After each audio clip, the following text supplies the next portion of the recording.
Hydrogen like atom के लिए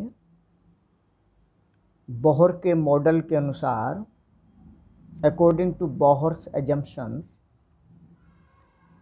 mvn square upon rn is equal to 1/4 pi epsilon 0 ze into e upon rn square. rn त्रिज्या की कक्षा में electron vn चाल से चक्कर लगा रहा हो तो अभिकेंद्र बल नाभिक और इलेक्ट्रॉन के बीच लगने वाले वैद्युत आकर्षण बल से प्राप्त होता है। और दूसरी महत्वपूर्ण बात थी इलेक्ट्रॉन का कोणीय संवेग h/2 पाई का पूर्ण गुणज होता है। ये हाइड्रोजन लाइक एटम के लिए बोहर के मॉडल की दो बहुत महत्वपूर्ण बातें हैं।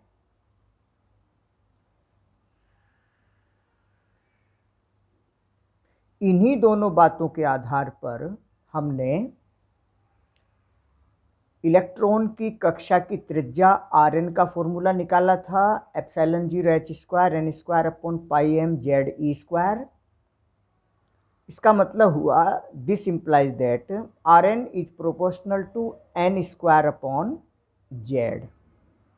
किसी भी परमाणु के लिए z कांस्टेंट होता है, इसलिए इलेक्ट्रॉन की कक्षाएं की त्रिज्याएं n स्क्वायर के प्रोपोर्शनल होती है। यानी दूसरी कक्षा की त्रिज्या 4 गुनी, तीसरी कक्षा की त्रिज्या 9 गुनी, चौथी कक्षा की त्रिज्या 16 गुनी। यानी एक तरह से त्रिज्याएं 1:2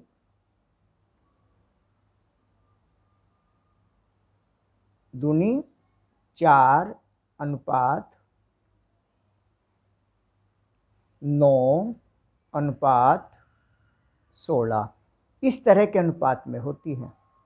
और R0 बोहर की रेडियस थी, उसका मान याद हो R0 0.53 एंगस्ट्रॉम। ये याद रखने लायक बातें हैं। ऐसे ही इलेक्ट्रॉन की velocity vn is equal to e square z upon 2 epsilon 0 h n। यहाँ vn is proportional to z upon n है। ऊंची कक्षाओं में चाल कम होती जाएगी। जितनी ज़्यादा ऊंची कक्षा होगी उसके व्युत्क्रमानुपाती चाल होगी।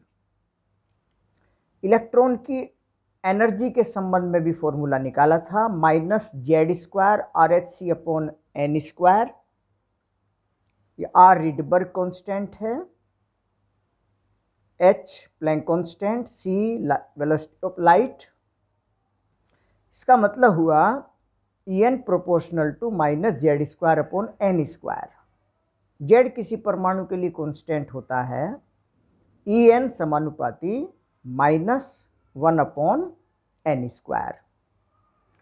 n का मान बढ़ने के साथ साथ यानी ऊंची कक्षाओं में n का मान ज़्यादा होगा, ज़्यादा का वर्ग ज़्यादा होगा, ज़्यादा से भाग देंगे कम आएगा, और कम माइनस का कम है, इसका मतलब ज़्यादा होती जा रही है।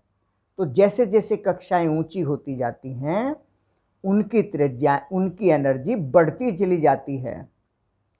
n ज़्यादा होने से En का मान घट रहा है, लेकिन माइनस में घट रहा है, क्योंकि टोटल एनर्जी नेगेटिव होती है ना। माइनस में घट रहा है, इसका मतलब बढ़ रहा है। अनंता पर 0 और पहली कक्षा में सबसे ज़्यादा नेगेटिव। हाइड्रोजन एटम के लिए En -RH upon n square, because z is equal to 1, तो -RH अपॉन n स्क्वायर। पहली कक्षा में, क्योंकि पहली कक्षा में ही इलेक्ट्रॉन होता है हाइड्रोजन में, तो E1 पहली कक्षा की त्रिज्या -RH हो गई। कैलकुलेट करके पहले भी इसका मान लिखा था -13.6 इलेक्ट्रॉन वोल्ट। याद रखना होगा ये। इलेक्ट्रॉन की पहली कक्षा में टोटल एनर्जी -13.6 इलेक्ट्रॉन वोल्ट, और अनंता वाली कक्षा में 0 होगी। अनंता का मतलब इलेक्ट्रॉन परमाणु की कक्षा को छोड़कर बाहर चला गया है, परमाणु के क्षेत्र से बाहर हो गया है, वैद्युत क्षेत्र से ही बाहर हो गया है। एक तरह से ये प्लान ऊर्जा कह लीजिए, आयनन ऊर्जा इसे कहते हैं। तो इलेक्ट्रॉन की आयनन ऊर्जा प्लस की होगी RH अपॉन RH, चूंकि पहली कक्षा है, 13.6 इलेक्ट्रॉन वोल्ट। पहली कक्षा में टोटल एनर्जी माइनस की है, इतनी एनर्जी अगर इसको प्लस दे दें तो इलेक्ट्रॉन कक्षा को छोड़कर अनंता पर चला जाएगा, आयनन हो जाएगा। तो आयनन ऊर्जा प्लस 13.6 इलेक्ट्रॉन वोल्ट।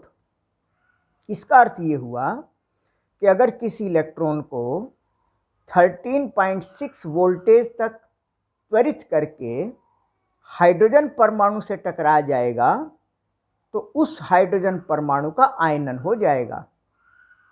इलेक्ट्रॉन को n बराबर 1 से अनंता तक मुक्त करने के लिए आवश्यक ऊर्जा है ये। जैसे n1 ये कक्षा है नीचे वाली, इससे ऊपर की कोई कक्षा n2 है। इलेक्ट्रॉन यहां से यहां आता है, ऊंची कक्षा से नीची कक्षा में आता है। चूंकि यहां टोटल एनर्जी ज़्यादा है, कम नेगेटिव है, ज़्यादा एनर्जी है, ऊंची कक्षाओं की ऊर्जा ज़्यादा होती है। इलेक्ट्रॉन यहां से यहां आएगा तो ऊर्जा का उत्सर्जन करेगा hν ऊर्जा के बराबर, और ये फोटोन के रूप में उत्सर्जित होती है। En का मान हमने पहले भी पढ़ा, हाइड्रोजन के लिए RH upon n² minus RH upon n²। तो माइनस E2 En2 इसकी ऊर्जा, n2 ऊर्जा स्तर है तो minus RH upon n², minus और माइनस करेंगे, क्योंकि माइनस करना है और पहले से माइनस है तो प्लस हो जाएगा, RH अपॉन n1²। और ये ऊर्जा अंतर फोटोन के रूप में उत्सर्जित होगा। फोटोन की ऊर्जा hν होती है, hc अपॉन लैम्डा होती है। तो hc upon lambda is equal to RH, common ले लिया, पहले लिख दिया, तो 1 upon n1² minus 1 upon n2²। hc cancel हो गया, 1 upon lambda is equal to r, 1 upon n1² minus 1 upon n2²। ये बहुत बहुत इंपॉर्टेंट फॉर्मूला है। इसका मतलब है कि अगर इलेक्ट्रॉन n2 ऊर्जा स्तर से n1 ऊर्जा स्तर में आता है तो इस तरंग दैर्ध्य का उत्सर्जन करेगा, और अगर यहां से यहां जाता है तो इस तरंग दैर्ध्य का अवशोषण करेगा।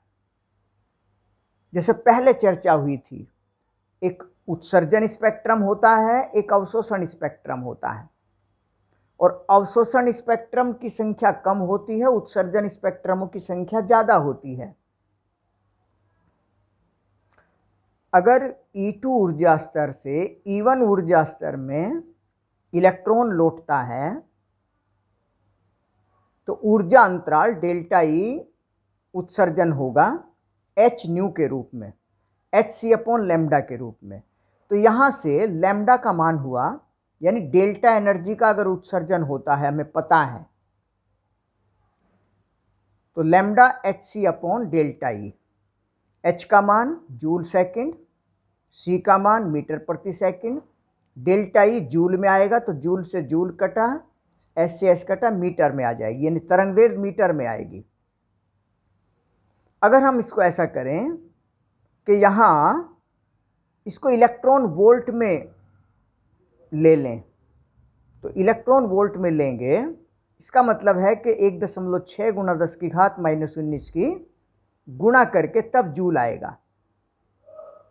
तो इस तरीके से अगर delta E energy electron volt में दी हुई है, जैसे कि हाइड्रोजन की पहली कक्षा में एनर्जी -13.6 इलेक्ट्रॉन वोल्ट थी, तो इलेक्ट्रॉन वोल्ट में एनर्जी दी हुई हो तो तब इनकी वैल्यू अगर रखकर कैलकुलेट करें तो ये 12375 गुणा 10⁻⁻10